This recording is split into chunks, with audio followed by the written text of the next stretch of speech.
Bukan bertujuan menakuti, tapi supaya Anda peduli. Inilah kenyataannya. Rekaman kamera drone fotografer Ali Fikri ini memperlihatkan suasana pemakaman jenazah pasien COVID-19 di TPU Rorotan, Jakarta Utara. Hingga malam hari, ambulans datang silih berganti dan prosesi pemakaman tidak kunjung usai. Bahkan akhir Juni lalu, tingginya jumlah jenazah yang akan dimakamkan di Rorotan membuat sejumlah jasad pasien COVID-19 terpaksa dititipkan di puskesmas terdekat. Antrean mobil jenazah COVID-19 juga terlihat di TPU Padurenan, Kota Bekasi, Jawa Barat. Salah satu petugas pengantar jenazah menyebut, satu mobil jenazah bisa mengangkut 2 hingga 4 peti jenazah. Bahkan dalam sehari, mobil bisa 4 kali bolak-balik dari RSUD Kota Bekasi ke TPU ini. Kondisi memilukan juga tampak di RSUD Jombang, Jawa Timur. Video yang direkam Selasa lalu memperlihatkan 35 jenazah pasien COVID-19 menunggu untuk dimandikan dan dimakamkan, memenuhi lorong rumah sakit. Positivity rate Pulau Jawa dan Bali juga masih sangat tinggi, yaitu 19,9%. Walaupun positivity rate ini telah menurun dari hari sebelumnya sebesar 24,7%. Di tingkat provinsi, pelacakan yang dilaporkan masih sangat rendah, jauh dari target yang diharapkan, yaitu sekurang-kurangnya 15 kontak erat per kasus. Hingga Rabu 7 Juli, Indonesia kembali mencatatkan rekor jumlah kasus terkonfirmasi positif dan pasien yang meninggal akibat COVID-19. Data covid19.go.id mencatat, pada Rabu kemarin terjadi penambahan 34.379 kasus positif COVID-19. Kini kebijaksanaan semua pihak dinanti dengan berdisiplin mematuhi protokol kesehatan dan menahan diri selama pandemi. Semoga dengan Anda peduli, pandemi segera pergi. Tim Liputan CNN Indonesia. Kasus COVID-19 di India saat ini tercatat hampir 27 juta kasus. Selasa kemarin pertambahan kasus baru lebih dari 196.000. Meski masih tinggi untuk pertama kalinya sejak April, kasus COVID-19 harian di India berada di bawah angka 200.000.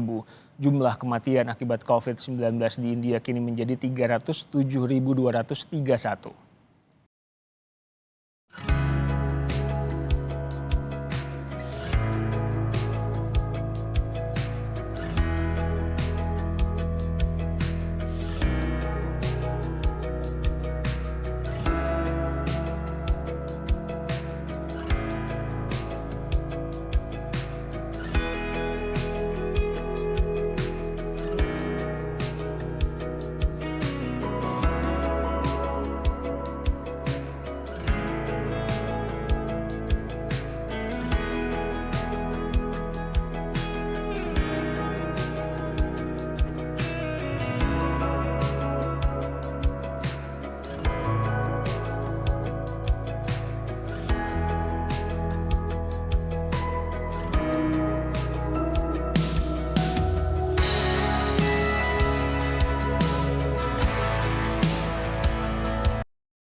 Pemerintah memperluas pemberlakuan pembatasan kegiatan masyarakat atau PPKM darurat di 15 kabupaten kota di luar Pulau Jawa dan Bali mulai Senin 12 Juli hingga 20 Juli mendatang.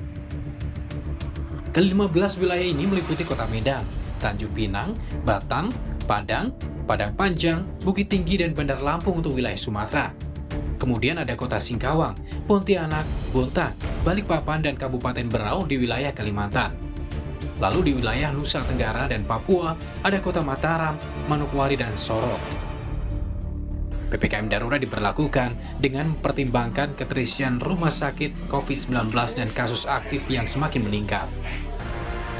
Mekanisme penerapan PPKM darurat di 15 daerah luar Jawa Bali sama dengan penerapan PPKM di Jawa dan Bali. Di antaranya penutupan sementara aktivitas di tempat ibadah dan penerapan 100% bekerja dari rumah untuk sektor non-esensial. Tim Liputan Kompas TV. Bagaimana cara kerja vaksin COVID-19 AstraZeneca? Vaksin ini dibuat dengan menggabungkan kode genetik virus penyebab COVID-19 berupa protein spike dan virus flu yang tidak berbahaya sebagai media pembawa kode genetik.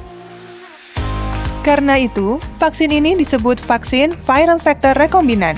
Selama proses produksi, vaksin ini tidak bersentuhan dengan produk turunan manusia atau hewani. Vaksin COVID-19 yang beredar di Indonesia telah mendapat izin Badan POM untuk memastikan bahwa vaksin tersebut memenuhi standar kualitas dan keamanan. Ketika vaksin COVID-19 disuntikan ke dalam tubuh manusia, vaksin memperkuat sistem imun dengan membentuk suatu memori untuk melawan virus yang menyebabkan COVID-19. Jika orang yang telah divaksin terpapar virus COVID-19, maka sistem imun akan mengenali virus dan merespons lebih cepat dengan menetralkan virus yang masuk ke dalam tubuh. Dengan vaksin, tubuh akan memiliki perlindungan lebih agar tidak jatuh sakit atau menderita sakit yang parah akibat virus COVID-19. Untuk mengetahui informasi seputar vaksinasi COVID-19 dan melaporkan mengenai efek samping pasca vaksinasi, hubungi kontak hotline vaksinasi Kementerian Kesehatan di nomor 119 extension 9. Ayo, sukseskan vaksinasi dan disiplin protokol kesehatan. Tetap memakai masker, menjaga jarak, mencuci tangan, menjauhi kerumunan, mengurangi mobilitas, dan mengikuti protokol kesehatan lainnya. Lindungi diri, lindungi negeri.